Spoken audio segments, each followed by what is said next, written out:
सभी को नमस्कार। I am Nitin. Welcome to all of you on our YouTube channel tutorial classes with Gurukul Dhenuvas. Today our topic is tense. We have discussed last two classes tense about the present indefinite tense. Today we will discuss about the tense of present continuous tense. So please share the class with your friends on WhatsApp, Facebook, Telegram. They join us easily. This is a very fruitful session who is preparing for government exam as well as school student who wants to learn English grammatical portion properly. So please join our channel, YouTube channel tutorial classes. So let's start the class, guys. So we will study about the present continuous tense. Okay, तो present continuous tense क्या होता है हिंदी में?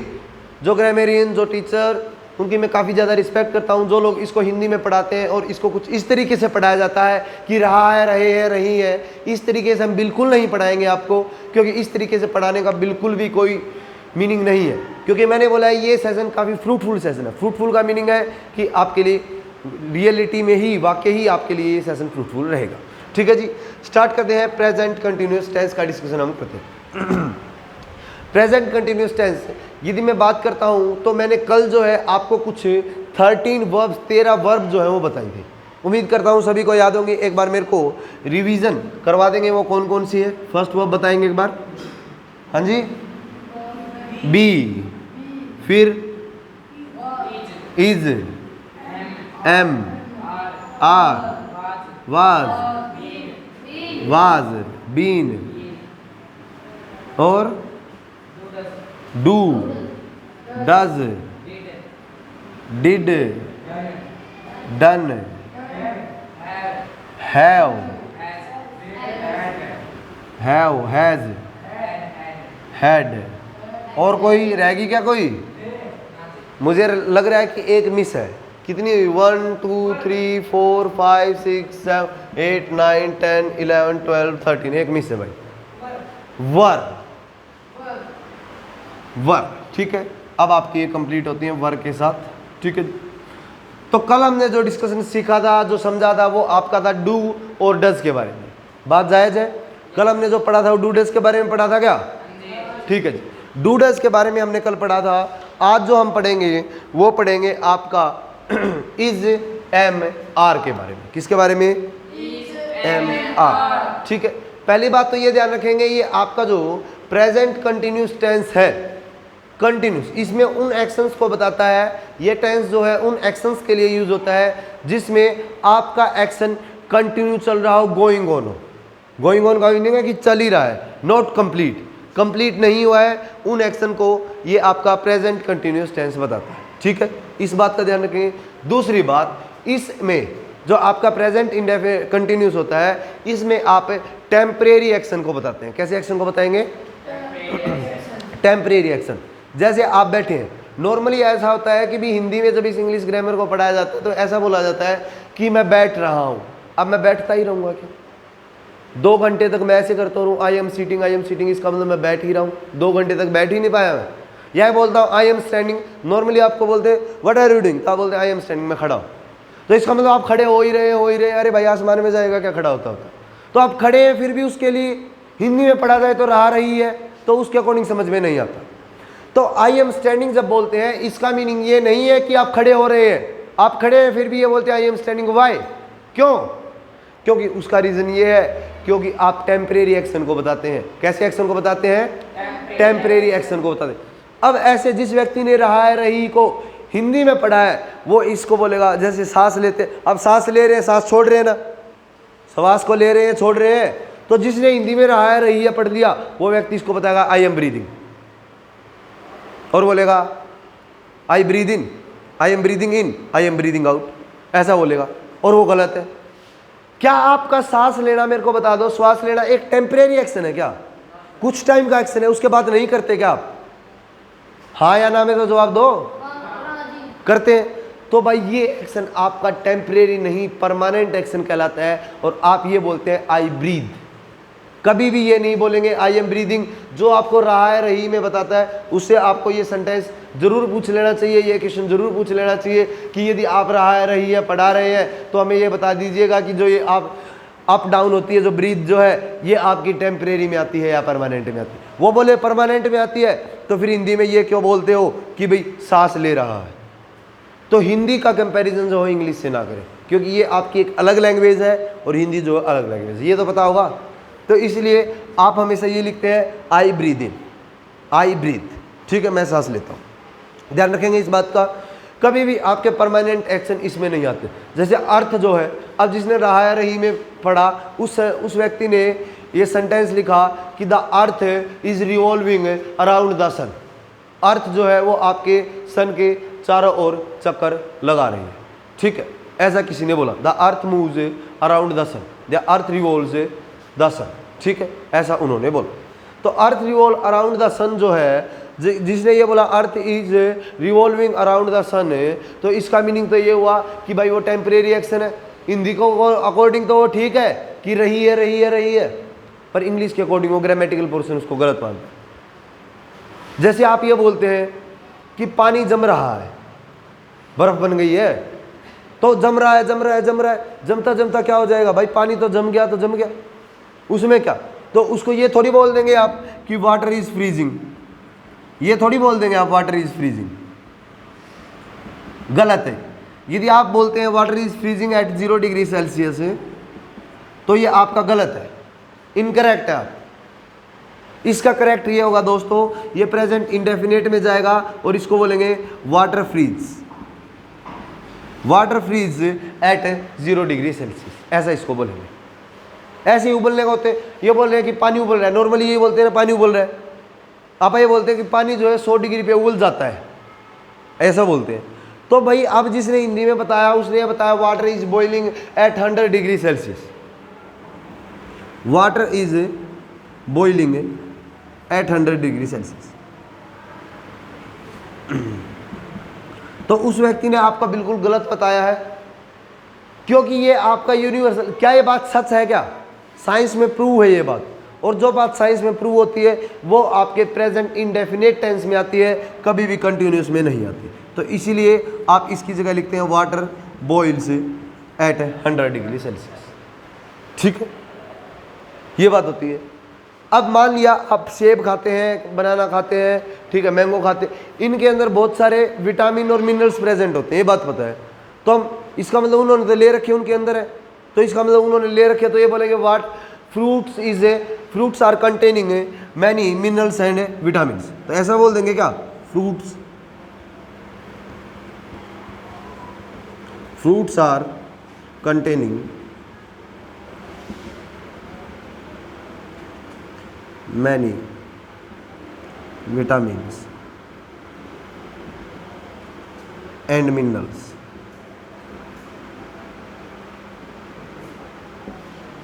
अब ऐसा हो गया, या आपकी किताब है, किताब के अंदर मान लिया मैंने कि आपके 10 चैप्टर हैं, तो आप ये बोलेंगे the book is containing 10 chapter, book के अंदर 10 चैप्टर रहे हैं। हिंदी का अकॉर्डिंग तो ये हुआ the book is containing 10 chapters.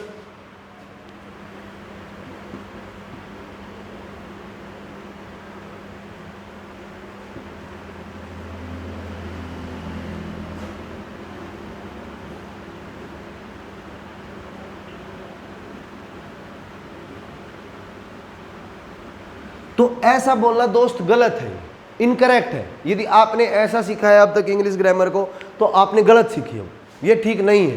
तो ठीक क्या होगा भाई, तो ठीक आपका भाई ये रहेगा कि भाई आपका फ्रूट के अंदर जो है विटामिन्स और मिनरल्स जो प्रेजेंट है वो परमानेंट है। आप बोलेंगे जी उनको रख देंगे तो खराब हो जाएंगे, तो भाई वो एक फ्रूट की बात नहीं कर रहा दोस्त, वो उस फ्रूट की पूरी वैरायटी की बात कर रहा है। एक फ्रूट की बात नहीं कर रहा, एक को रख दिया तो खराब हो गए, पूरे पेड़ को रख दिया तो खराब हो गया, पूरे जंगल को रख दिया तो खराब हो गया, परंतु थे तो उनमें और है तो अब भी जो और पेड़ उगेंगे क्या उनमें नहीं होंगे क्या वो प्रोटीन और विटामिन जो मिनरल्स हैं, होंगे। तो आप यही लिखेंगे the fruit contains, fruit contain many vitamins and minerals. Next है this book is containing 10 chapters, तो इसका भी आप हटा देंगे और लिख देंगे दिस बुक कंटेन्स आपका 10 चैप्टर्स। मुझे लगता है मैंने एक गलती कर दी है, वो आपको बतानी है क्या है। क्या ये सब्जेक्ट जो है आपका कैसा सब्जेक्ट है, सिंगुलर है या प्लूरल है? कल मैंने बताया था प्लूरल है। यदि आपका ये सब्जेक्ट प्लूरल है तो वर्ब कैसे लेगा, प्लूरल या सिंगुलर? हाँ जी, प्लूरल। सिंगुलर कौन कौन बोल रहा है? नहीं वो नहीं बोल। और मेरे को बताओ कि जिस वर्ब के पीछे एस एस लग जाता है वो प्लूरल वर्ब होती है, जिसके पीछे नहीं लगता वो प्लूरल होती है? जिसके पीछे नहीं लगता वो प्लूरल होती है। तो भाई क्या मैंने इसको ठीक वर्ब दे रखी है या नहीं दे रखी है? कंटेन लिख रखा है, एस नहीं लगा रखा। ठीक है या नहीं है? हाँ ना, जवाब ही नहीं आ रहा। ठीक नहीं है? ठीक है, चलो नेक्स्ट है दिस बुक कंटेन्स 10 चैप्टर। तो ये दिस बुक जो है इसके लिए मैंने कंटेन्स ठीक लिख रखा है या इसको कंटेन कर दूं? ऐसा हटाना पड़ेगा। क्यों हटाना पड़ेगा? क्योंकि बुक सिंगुलर है और सिंगुलर वर्ब की पहचान ये होती है शायद कि उसका एस नहीं लगता उसके पीछे, या लगता है? फिर लगता है तो लगा तो रखा है। वो बोल रहा है गलत है, वो दोनों, रविंदर भी बोल रहा था। हाँ भाई अर्श, गलत कैसे है? सो रहा है तू, अच्छे से बैठ। तो ये हमने सीखा। ये था दोस्त प्रेजेंट इंडेफिनिट के बारे में कुछ बातें मैंने बताई। अब कंटिन्यूस की बात हम करते हैं। और ये कंटिन्यूस जो है ये ऐसी चीज़ है, ये फंसा के छोड़ती है व्यक्ति को। जहाँ व्यक्ति को कुछ नहीं आता वहाँ आईएनजी लगा देते हैं और फंस जाते हैं। फिर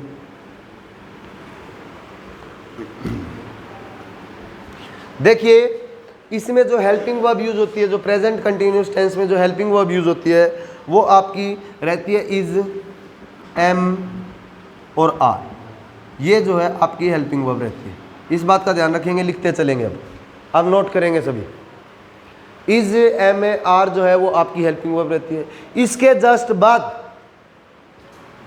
आपको वर्ब की फर्स्ट फॉर्म प्लस आईएनजी देखने को मिलती है। ये देखने को मिलता है वर्ब की फर्स्ट फॉर्म प्लस आईएनजी। कुछ लोग इसको फोर्थ फॉर्म बोल देते हैं। यदि ये फोर्थ फॉर्म होती वाकई तो ग्रामेरियन पागल थोड़ी था कि इसकी वर्ब की फर्स्ट फॉर्म प्लस आईएनजी लिखी, उसकी जगह उसने वर्ब की फोर्थ फॉर्म क्यों नहीं लिखे गया? वो हमेशा वर्ब की फर्स्ट फॉर्म प्लस आईएनजी क्यों लिखो? तो वो गलत है। तो इस एम आर के साथ आपको वर्ब की फर्स्ट फॉर्म प्लस आईएनजी देखने को मिलती है। कब? जब टेंस आपका प्रेजेंट कंटिन्यूअस हो। तो इस बात का ध्यान रखें। कुछ लोग यहाँ गलतियाँ करते हैं। एक और चीज़ सिखाना चाहता हूँ, इसके बाद मैं सिखाने की उसको कोशिश करूँगा, बताऊँगा आप लोगों को क्या जो है। इज एम आर के साथ वर्ब की फर्स्ट फॉर्म प्लस आईएनजी जो है वो प्रेजेंट कंटिन्यूअस की पहचान है। मेरी बात को ध्यान से सुन ले, मैंने क्या बोला। मैंने ये नहीं बोला कि वर्ब की फर्स्ट फॉर्म प्लस आईएनजी ही प्रेजेंट कंटिन्यूअस की पहचान है। मैंने ये बोला है कि वर्ब की फर्स्ट फॉर्म प्लस आईएनजी से पहले हेल्पिंग वर्ब भी है, इज एम आर भी मिलेगा। यदि आपको इज एम आर देखने को नहीं मिलता और डायरेक्ट वर्ब की फर्स्ट फॉर्म प्लस आईएनजी लिख रखी है तो वो वर्ब है ही नहीं। जैसे माँ बाप के बिना आप नहीं है ना, इसी तरीके से वर्ब की फर्स्ट फॉर्म प्लस आईएनजी के बिना, मतलब इज एम आर के बिना, ये वर्ब की फर्स्ट फॉर्म प्लस आईएनजी भी नहीं है। नॉर्मली एक लॉजिकल बात करूं, अंगूर जैसे सभी ने खाए होंगे, ग्रेप्स गुच्छे में होते हैं तो उनका रेट काफ़ी ज़्यादा होता है, और जब वो गुच्छे से टूट जाते हैं और जब उनके रेट जो है लोग आधे आधे रेट में बेच देते हैं उनको। नॉर्मली देखा होगा आपको। तो वही है दोस्त कि आप माँ बाप के साथ हैं तो आपकी वैल्यू बहुत ज़्यादा रहेगी, और यदि आप माँ बाप के साथ नहीं हैं तो आपकी वैल्यू उन अंगूरों की तरह बिल्कुल भी नहीं रहेगी, फ्री में लेंगे लोग। ठीक है, तो वही है दोस्ती कि इज एम आर के साथ ये है तो आपकी वैल्यू है, और ये अलग से आ गया तो इसकी कोई वैल्यू नहीं। ये आपका वर्ब है ही नहीं, इसको वर्ब का दर्जा इसका हटा दिया जाएगा। ठीक है, ये बात समझ में आ रही? तो अब मेरे को ये बताओ कि इनमें से हेल्पिंग वर्ब में से कौन सी सिंगुलर के लिए, कौन सी प्लूरल के लिए वर्ब लगेगी? कल क्या पहचान बताई थी? सिंगुलर वर्ब की क्या पहचान थी? पीछे क्या मिलेगा? एस मिलेगा भाई। उसके पीछे सिंगुलर वर्ब के पीछे क्या मिलेगा? एस मिलेगा। ये बात हमने कल समझी थी क्या? नहीं समझी?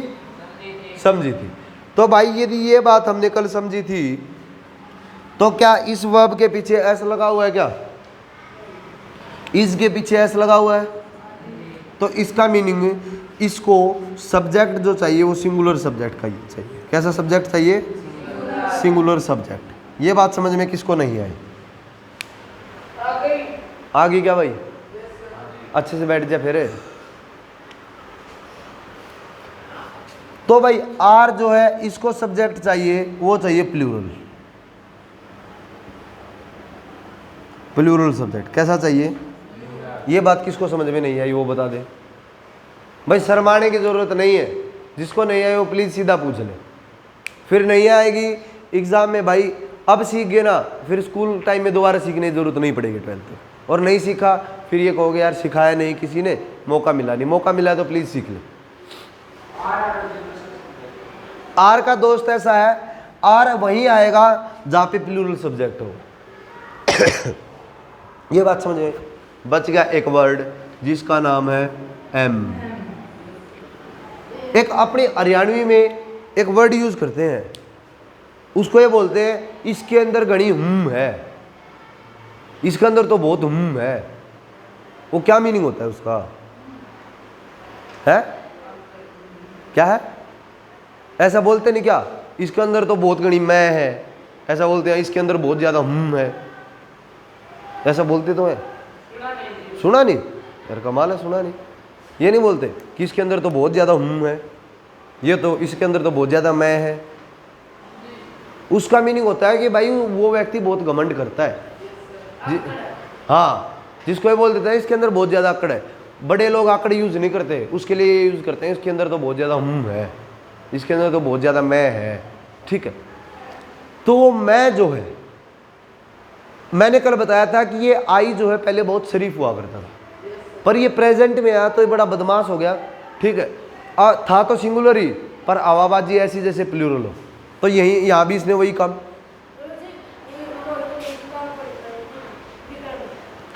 तो आपको सिंगुलर वर्ब है तो सिंगुलर आई, पर काम अकड़ इतनी जैसे प्लूरल हो, अकड़ इतनी कि प्लूरल हो। तो यहाँ भी ऐसे आई करेगा ये। ना ना इसको रहने दे, बंद मत करो भाई, मेरे को लगा कुछ और कह रहे हैं। हाँ बंद मत करो भाई। तो ये जो आई जो है ये बड़ा तेज व्यक्ति है। मैंने बताया था कल भी कि भाई सिंगुलर होके प्लूरल वर्ब ले गया। अब ये और आगे बढ़ गया।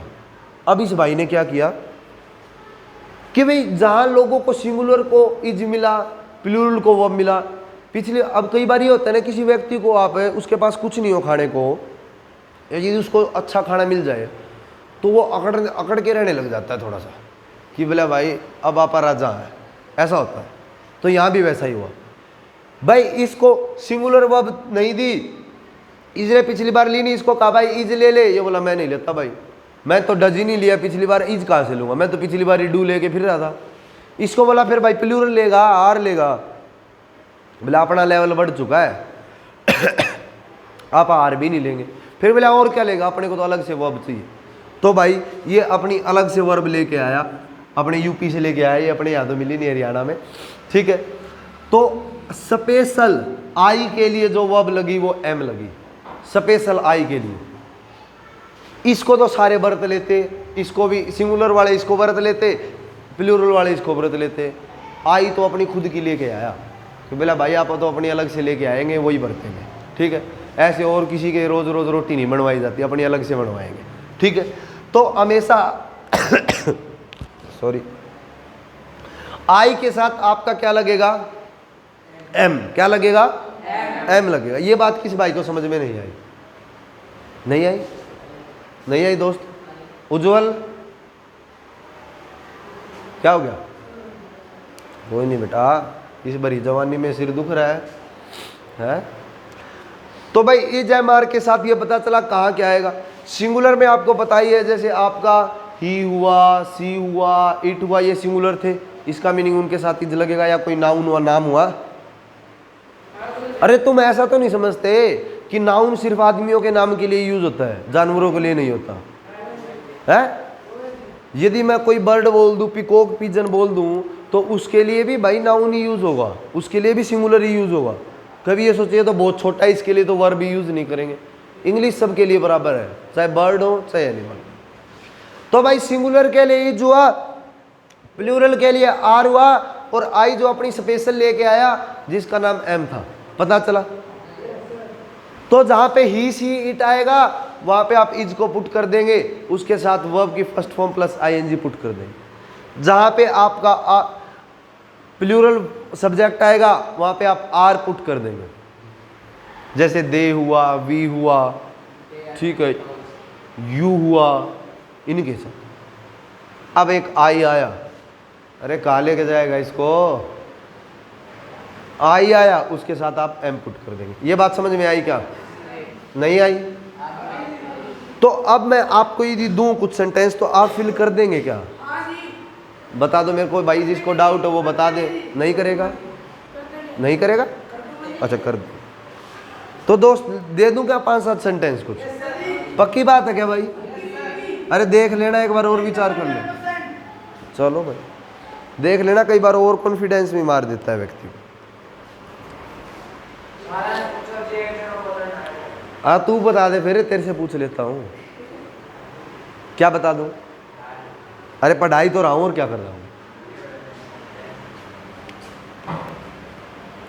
तो भाई पहला सेंटेंस मैं लिखता हूं मेरा,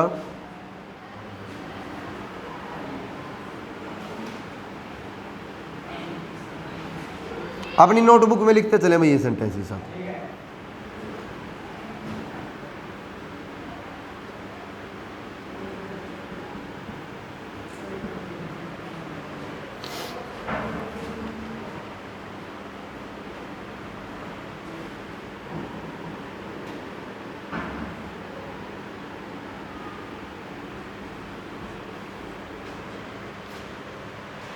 निकाल ले भाई, निकाल ले, नोटबुक निकाल ले और लिख लो इनको पहले।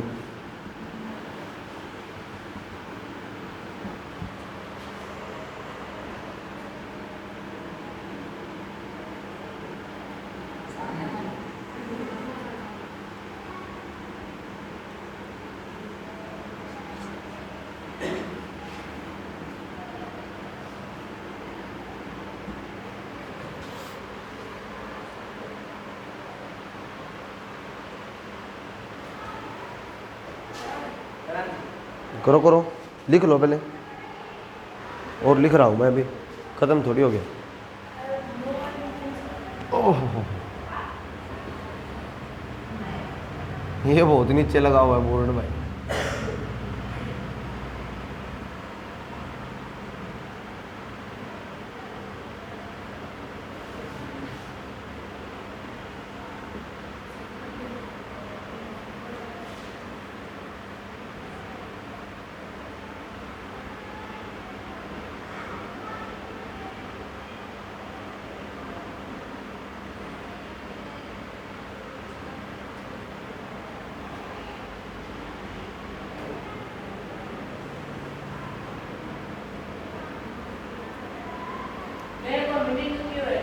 हाँ भाई, प्लूरल को बताता है दोस्त दे, और आपको खुद को छोड़ के जब आप दूसरों को बताते हैं ना, उसके लिए दे वर्ड यूज करते हैं।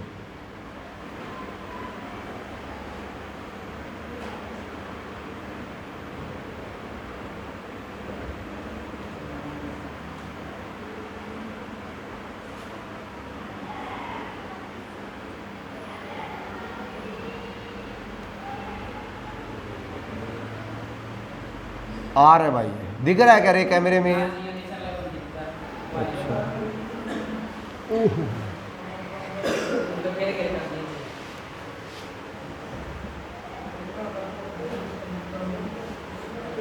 बस बस भाई, बोलना नहीं प्लीज।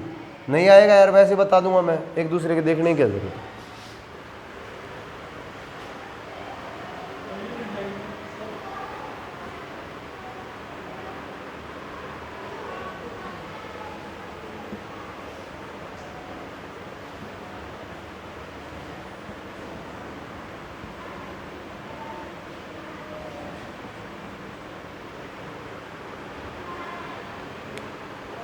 तो कितने हो गए?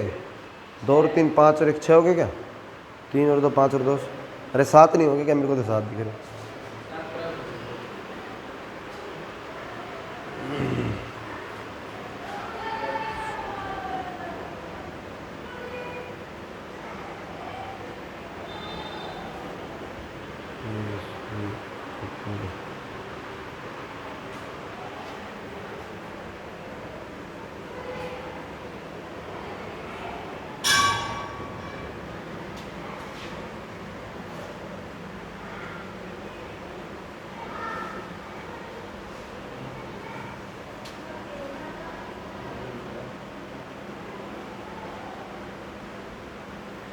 बताओ भाई,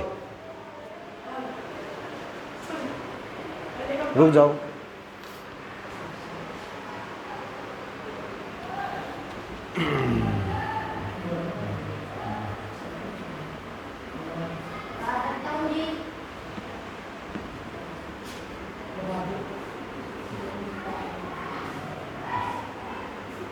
अरे ये दिख रहा है क्या?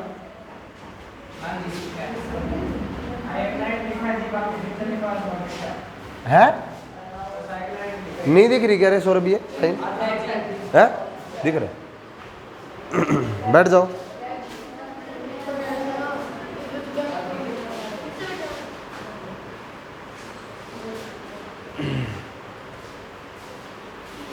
ये सेंटेंसेस लिख लो, शाबाश, जल्दी जल्दी लिखो, वेरी गुड।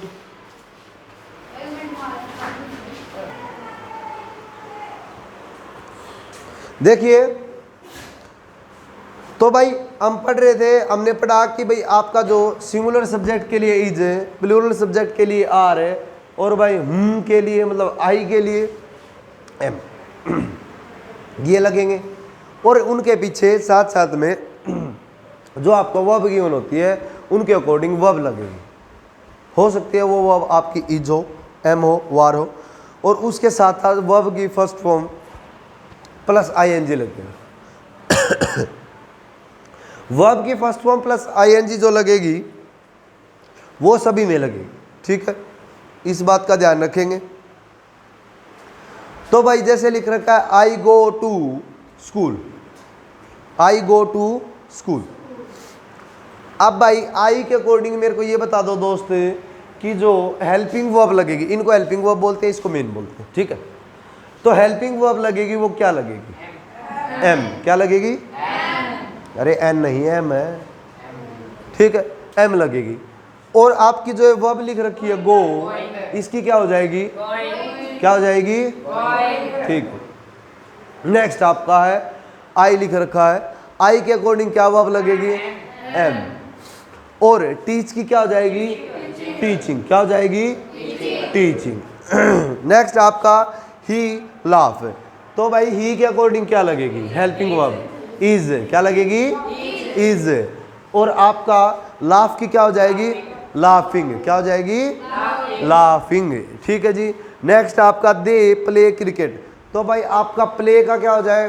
सॉरी, दे के साथ हेल्पिंग वर्ब कौन सी लगेगी? आर। और प्ले का क्या हो जाएगा? प्लेइंग। तो आपका हो जाएगा दे आर प्लेइंग। नेक्स्ट आपका वी राइट सेंटेंसेस, तो भाई आपका वी के अकॉर्डिंग क्या लगाएंगे? आर है, आर लगेगा क्या? बिल्कुल ठीक है, वी के साथ आर लगेगा। और राइट का क्या हो जाएगा? एक बार स्पेलिंग बता के बताना एक बार मेरे को राइटिंग की।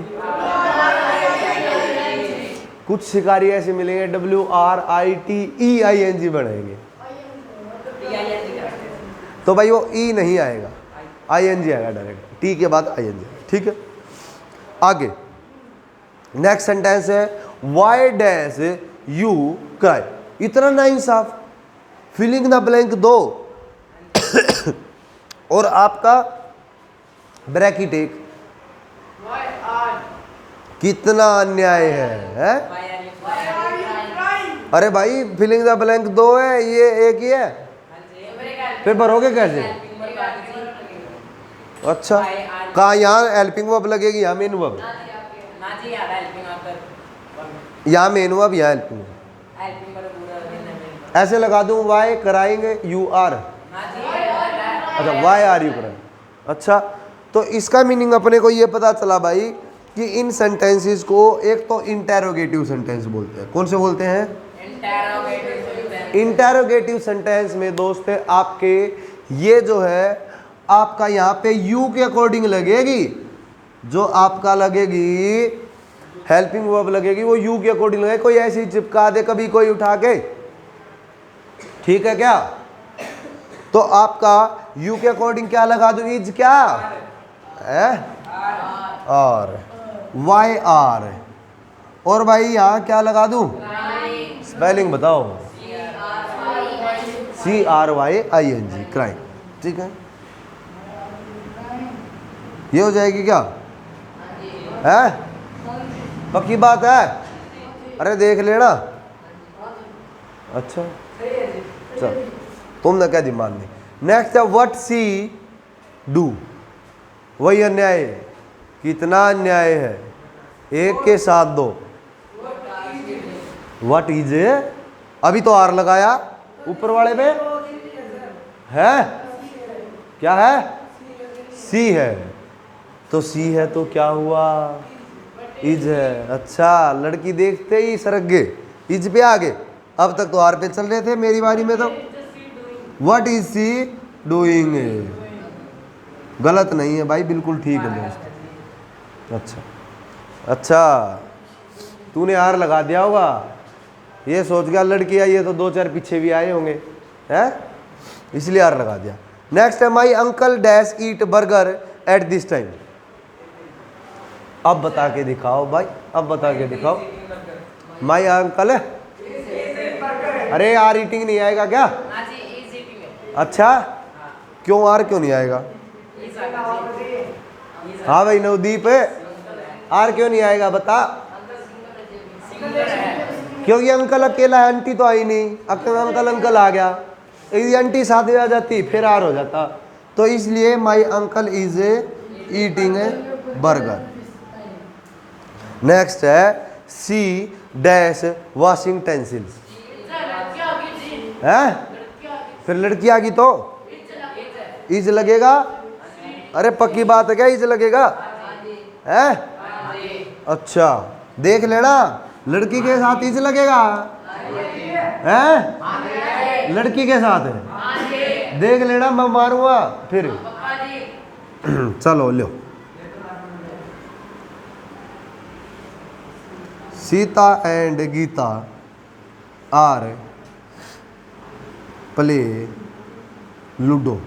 बताओ भाई, है? अभी तो कह रहे थे लड़की के साथ ही लगेगा यार, ये क्या चक्कर है? ना भाई ना, ये बात तुमने बताई थी कि भाई दो के साथ लगे एक के साथ, है? तुमने वे दो है या एक है? तुमने तो ये कहा था लड़की के साथ लगेगा, मैंने तो लड़की लिखी है। अच्छा ये नहीं बोला, ए सिंगल नहीं बोलना, है सिंगुलर ना, सिंगल बोल के क्यों चिढ़ा रहे उसको? सी इज ए वॉशिंग टेंसिल। भाई ये बता दो, ये टेंसिल क्या चीज होती है? हैं? फिर भाई बर्तन धोती है जब, तो दो चार मलंग तो साथ में धोते मिलेंगे, हैं? ये कहेंगे लाओ जी हम धो देते हैं, अकेली कैसे? फिर तो दो तीन हो गए। तो भाई सी इज वॉशिंग टेंसिल्स। टेंसिल्स का मतलब होता है बर्तन। नेक्स्ट है आपका Sita and Gita dash play ludo. Sita and Gita आ रहे तो आपका आ रहा है। तो अब मेरे को वो व्यक्ति हाथ उठा ले जिसको ये इज एम आर पुट करने नहीं आए अभी। इज एम आर ये पता नहीं चला कहाँ क्या लगेगा, कहाँ इज लगेगा, कहाँ एम लगेगा, कहाँ आर लगेगा। वो व्यक्ति हाथ उठा सकता है जी। शर्माने की जरूरत नहीं है दोस्त, ठीक है? हाँ जी, एक गलत था आपका और सभी ठीक थे। किस किस के सिर्फ दो ही गलत थे ज्यादा से ज्यादा? वाजिब, सारे सही थे। सारे सही वाले और जिसका सिर्फ एक या दो गलत था वो हाथ उठा। चार ही व्यक्ति, 5, 6, 7, 8, 10, सिर्फ 20 ही व्यक्ति ऐसे हैं। ठीक है, एक बार और बता देता हूँ। देखो भाई, इसके पीछे, इज के पीछे क्या लिखा हुआ है? ऐसे। ऐसे आपको मैंने बताया था सिंगुलर होता है, और सिंगुलर होता है तो सब्जेक्ट भी सिंगुलर चाहिए। कल मैंने सिंगुलर सब्जेक्ट पढ़ाए थे, ही, सी, इट, ये आपके सिंगुलर है। फिर मैंने बताया कि भाई ये आर के जो है ये लगेगा जब आपका सब्जेक्ट प्लूरल होगा। और प्लूरल सब्जेक्ट हुआ दोस्त, जैसे हुआ दे, जैसे हुआ यू, जैसे हुआ वी, ये आपके प्लूरल सब्जेक्ट है। या आपके कोई दो नाम हो गए जैसे सीता एंड गीता, ठीक है? अब बचा एम। तो भाई हमने कल भी पढ़ा था कि ये पूरी हवाबाजी में एम, चक्कर ही नहीं है, काबू ही नहीं आ रहा किसी के, ठीक है? स्कूल में जाते हैं एम का ही नाम चलता है, बोले आई से ऊपर कोई नहीं, 10 व्यक्तियों जान जितनी किस में, आई में, ठीक है? तो भाई अब ये और बढ़ गया। अब तक तो ये 6ठी 7वीं में था, फिर ये 10वीं में होगा। तो भाई वही पहले तो क्या करता था कि भाई दूसरा चीज़ लाया वो खा ली। सभी मैडम तो ये कहती भाई परोठे लेके आना, बच्चे बड़े बच्चे वही चूरमा लेके आएंगे, तो ये आई जो है चूरमा ले जाता। अब क्या हुआ भाई, आई हो गया को 10वीं में, ये बोला जी चूरमा तो मैं 10वीं से 6ठी 7वीं में तब से खाता आ रहा हूँ। फिर बोले अब बोला मैं अपनी अलग से चीज़ लाया करूँगा। अब ये अलग से अपने पकोड़े पकाड़े बनवा के लेके आता है घर से भाई, और वो खाता है। कहने का मतलब अब ये आई जो है जब तक तो क्या करता था, सिर्फ जो प्लूरल जो थी ना, प्लूरल वर्ब हुआ करती थी, उसी की वर्ब में सेटिस्फाई था। अब ये वर्ब भी अलग लेने लगा। आई जो है अपनी अलग से वर्ब ले आया एम, अपना एक कुक ले आया स्कूल में कि अपना तो खाना ये बना के गरम गरम दिया करेगा, आप तो गरम गरम खाया करेगा। तो किसको ले आए, एम को ले आया। एम इसकी जो काम करने वाली बाई है, उसके साथ ये काम करेगा एम, ठीक है। तो भाई जहाँ भी आई दिखेगा उसके साथ एम। दूसरी बात, इनको इज एम आर को हेल्पिंग वर्ब बोलते हैं, और ये वर्ब की फर्स्ट फॉर्म प्लस आईएनजी इसको मेन वर्ब बोलते हैं। ये भी कंफ्यूजन रहती है बहुत ज़्यादा। देखिए बस भाई बस इधर देख ले, ये भी कंफ्यूजन रहती है। फिर भाई सीखेगा नहीं, फिर एग्जाम में ऐसे देखेगा ऊपर की तरफ गिनता रहता है जाड़े कहाँ कहाँ लगे हुए हैं, ठीक है। तो आपका इज एम आर है, ये कंफ्यूजन रहती है, बच्चों को ये नहीं पता चलता कि हेल्पिंग वर्ब कौन सी है और मेन वर्ब कौन सी है। जो बी डू और हैव ये तो रहती है हेल्पिंग वर्ब, और जो इसको छोड़ के जो वर्ब डायरेक्ट बचती है वो होती है मेन वर्ब। कई बार ये मैंने ये बात भी बताई थी कि भाई ये आपका जो हेल्पिंग वर्ब होती है ये मेन वर्ब का काम कर देती है। कब, जब आपकी मेन वर्ब सेंटेंस में ना हो तो ये ऐसा करती है, ठीक है। तो ये हमने समझा भाई आपका प्रेजेंट कंटिन्यूअस टेंस के बारे में। ये आपके टेम्परेरी एक्शन को बताता है, ये बात मैंने बताई, ठीक है। परमानेंट एक्शन इसमें नहीं आते। जो चीज़ आप फील कर सकते हैं, टेस्ट 5 सेंस है ये तो बताओगे बॉडी में, तो 5 की 5 सेंस इसमें नहीं आती, याद रखना। इसमें कभी भी कोई भी सेंस नहीं लिख सकते। कभी आप ये नहीं लिख सकते I am hearing, I am seeing, ठीक है, क्योंकि आपको पता है कि देखने का काम परमानेंट है। हाँ, पर आप कई बार टीवी देखते हैं तो ये बोलते हैं इस टेलीविजन को देखते हुए कि आई एम वाचिंग टीवी। तो क्यों? क्योंकि वॉच का मीनिंग होता है बच्चे किसी चीज़ पे फोकस बना के आप जब ध्यान से देखते हैं उसको बोलते हैं वॉच, ठीक है। तो इसलिए आप वॉच का यूज़ करते हैं, क्योंकि आप कई बार ऐसा होता है चल रहे होते हैं, गड्ढा देखा ही नहीं, कुछ और ही सोच रहा था, धड़ाम गिरा वहाँ जाके, तो देख तो रहा था परंतु फिर भी नहीं देख रहा था, तो सी तो कर रहा था पर उसका ध्यान नहीं था, ठीक है। तो इसीलिए जो आपकी सेंस होते हैं वो कभी भी आपके प्रेजेंट कंटिन्यूअस टेंस में नहीं आते। ये बात किसको समझ में नहीं आई? अरे आई या नहीं आई? पता नहीं भाई, आज लगता है कम खाया तुम लोगों ने खाना। तो ये हुआ आपका प्रेजेंट कंटिन्यूअस टेंस। अब बात कर लेते हैं आपके प्रेजेंट परफेक्ट टेंस की भाई, थोड़ी सी।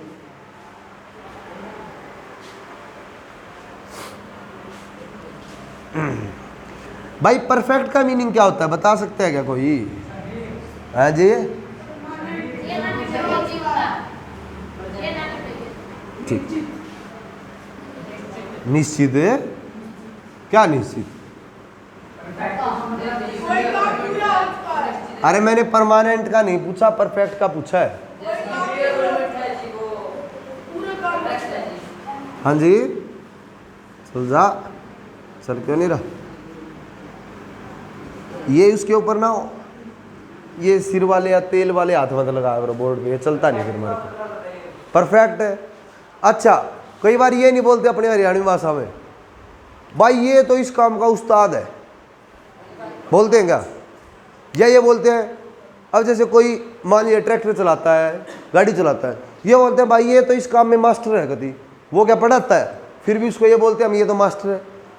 इसका मीनिंग वो उस काम में परफेक्ट है, 100% है वो, उससे कोई भी मिस्टेक नहीं होती, उसको परफेक्ट बोलते हैं। तो इसमें हम उस टाइम का जिक्र करेंगे जो आपका परफेक्ट है, कंप्लीट हो चुका है। एक्शन वो एक्शन है जो आपके एक्शन कंप्लीट हो चुके हैं, पूरे हो चुके हैं, ठीक है। उन एक्शन को हम किस में बताते हैं? प्रेजेंट परफेक्ट में। आपसे पूछ सकता है कोई कि गोइंग ऑन वाले एक्शन किस में बताते हैं? कंटिन्यूस में। Universal fact, scientific fact, mathematical fact, philosophical fact, ये आप किस में बताते हैं? जितने भी फैक्ट है ना वो सारे प्रेजेंट इंडेफिनिट के। और आपके जो एक्शन कंप्लीट हो चुके हैं जिसमें कोई चेंज नहीं कर सकते आप, वो किस में बताते हैं? प्रेजेंट परफेक्ट में। किसी में बताते हैं? प्रेजेंट परफेक्ट में। प्रेजेंट परफेक्ट में दोस्त जो हेल्पिंग वर्ब यूज करते हैं वो आपकी हैज और हैव रहती है। कौन सी रहती है? हैज और आवाज नहीं आई भाई, हैज और ठीक है जी। तो इसके साथ हैज हैव के साथ वर्ब की थर्ड फॉर्म लगती है। कौन सी फॉर्म लगती है? जैसे मैं लिखूं प्ले, सेकंड फॉर्म होती है प्लेड और थर्ड फॉर्म भी होती है प्लेड। Play, played, played. ठीक है। जैसे KNOW नो, नो का मतलब खटखटाना होता है क्या? जानना, वो नोक होता है। ठीक है। तो नो का मीनिंग, नो की सेकंड फॉर्म होती है न्यू, नोन। क्या होती है? Know, knew, know. ठीक है। ऐसे ही आपका नोक होता है, नोक, खटखटाना, KNOCK, नोक, नोक, नोक्ड, नोक्ड। ठीक है। तो ये आपके दोस्त वर्ब्स की फॉर्म होती है। ठीक है। और इसमें प्रेजेंट के परफेक्ट टेंस में हम वर्ब की थर्ड फॉर्म यूज करते हैं। कौन सी फॉर्म यूज करते हैं वर्ब की? ये बात किस भाई को समझ में नहीं आई? बताओ भाई, बताओ बताओ, शर्माने की जरूरत नहीं। आगे क्या? हाँ जी, KNOW, जानना। हाँ, तू जाग जा पहले भाई, तू जागा हुआ ही नहीं है। जानना बच्चे, किसी चीज की इंफॉर्मेशन रखना उसको। इसका K भी साइलेंट होता है और इसका W भी साइलेंट होता है, सिर्फ NO ही बोला जाता है इसे। ठीक। एक इंग्लिश में पार्ट ऑफ स्पीच होते हैं ना, जो ये जिसका आपका noun, pronoun, verb, adjective, adverb होते हैं, उसमें एक वर्ड आता है ADJECTIVE। इसको लोग एडजेक्टिव बोलते हैं। क्या बोलते हो? एडजेक्टिव नहीं होता है। इसका दोस्त D जो है वो साइलेंट होता है, इसको एडजेक्टिव बोलते हैं। बहुत सारे ग्रामरियन भी ऐसा करते हैं, इसको एडजेक्टिव नहीं एडजेक्टिव बोलते हैं, गलत बोलते हैं। ठीक है। तो ध्यान रखो। तो परफेक्ट की पहचान सुनो भाई, हैज हैव के साथ वर्ब की थर्ड फॉर्म मिलेगी। कौन सी फॉर्म मिलेगी?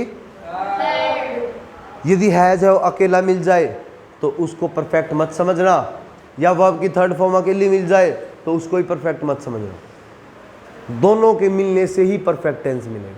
जैसे इज एम अकेली मिल जाए तो भी वो प्रेजेंट कंटिन्यूस नहीं है, वर्ब की फर्स्ट फॉर्म प्लस ING मिल जाए तो भी वो प्रेजेंट कंटिन्यूस नहीं है। पर आपका दोनों साथ में मिल जाए तो प्रेजेंट कंटिन्यूस। ऐसे ही आपका हैज हैव अकेले मिल जाए तो भी प्रेजेंट कंटिन्यूस नहीं है, वर्ब की थर्ड फॉर्म अकेली मिल जाए तो भी प्रेजेंट कंटिन्यूस है। हैज हैव प्लस वर्ब की थर्ड फॉर्म मिले तो ही वो आपका प्रेजेंट परफेक्ट कहलाएगा। ये बात समझ में आई क्या? ये बात समझ में आई या नहीं है? तो आपको मैं कुछ सेंटेंस ऐसे भी दूंगा जिसमें आपको ये पहचानना पड़ेगा, ये प्रेजेंट इंडेफिनिट है, ये प्रेजेंट कंटिन्यूस है, ये प्रेजेंट परफेक्ट है। ये भी आपको पहचानना पड़ेगा। बात समझ में नहीं आई क्या? आगे क्या? ठीक है, आगे। तो भाई इसमें हम कंप्लीटेड एक्शन को बताते हैं। जैसे आप नॉर्मली बोल देते हैं आई हैव डन, ये सेंटेंस बहुत बोलते हैं। हाँ, आप कोई काम पूरा कर देते हैं ना, उसको बोलते हैं सर आई डू, और आप इसमें फिल कर देंगे I have done, I have done. भाई ये हैज जो है, इसके पीछे वर्ड क्या लिखा हुआ है हैज में? अरे हैज में लास्ट वर्ड क्या लिखा हुआ है? ऐसे। और जिस भी वर्ब के पीछे एस लिखा हुआ मिल जाए वो कैसी वर्ब है? अरे आवाज नहीं आई, कैसी वर्ब है? सिंगुलर। कैसी वर्ब है वो? सिंगुलर। तो दोस्त इससे ये पता चल गया कि ये आपका सिंगुलर वर्ब के साथ आएगा। जैसे आपका हो सब्जेक्ट जो सिंगुलर होगा, जैसे आपका ही हुआ, सी हुआ, इट हुआ, या कोई भी नाम हुआ, एक सिंगल नेम, ठीक है, उनके साथ आएगा हैज।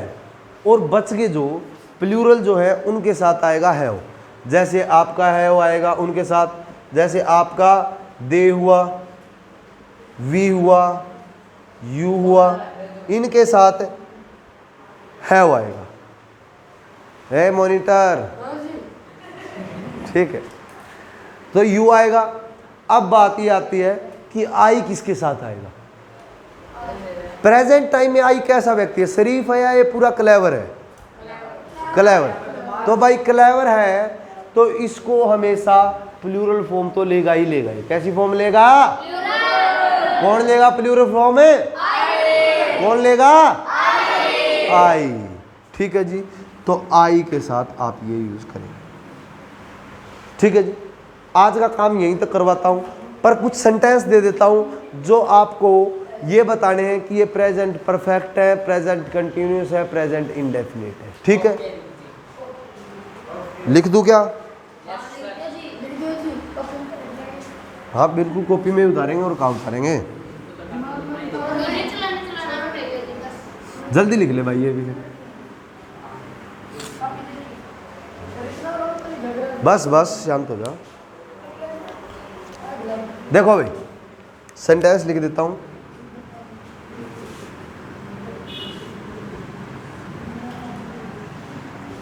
और एक बात ध्यान रखना भाई, चीटिंग से नहीं करना, और किसी से पूछ लिए, खुद से पूछ लिए, सिर्फ खुद ही कर ले। बता तो मैं दूंगा ही।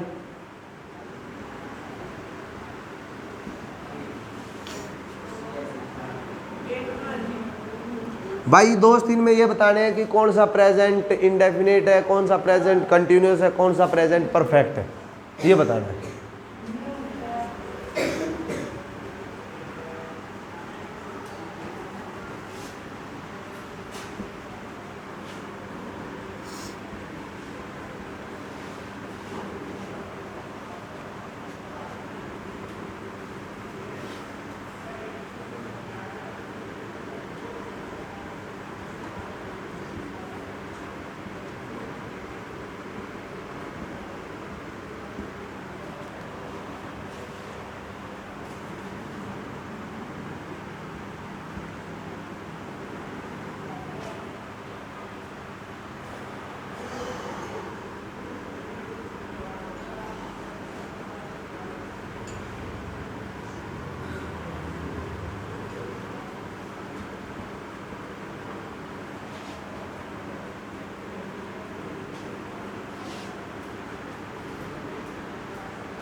हाँ जी,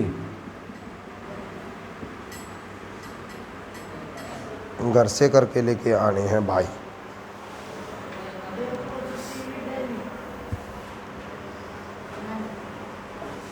लिख लो लिख लो।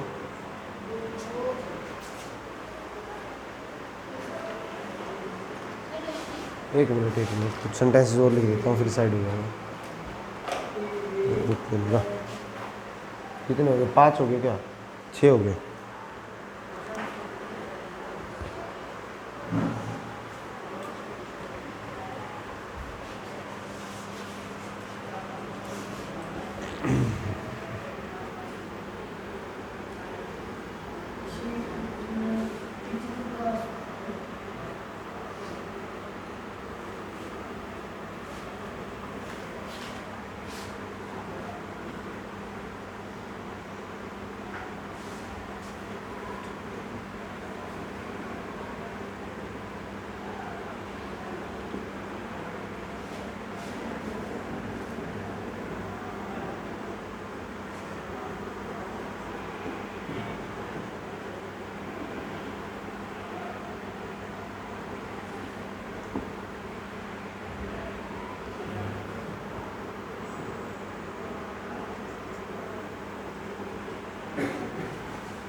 बस भाई बस।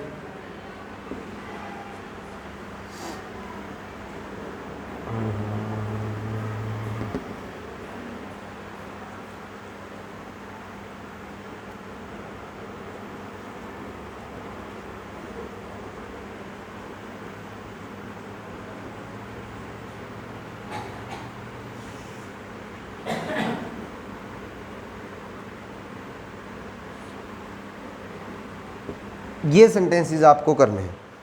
करना क्या है इसमें दोस्त, आपको ये बताने हैं कि ये आपका कौन सा सेंटेंस क्या है, प्रेजेंट परफेक्ट का है, प्रेजेंट इंडेफिनिट का है, किसका है। ठीक है, एक सेंटेंस और लिख देता हूँ।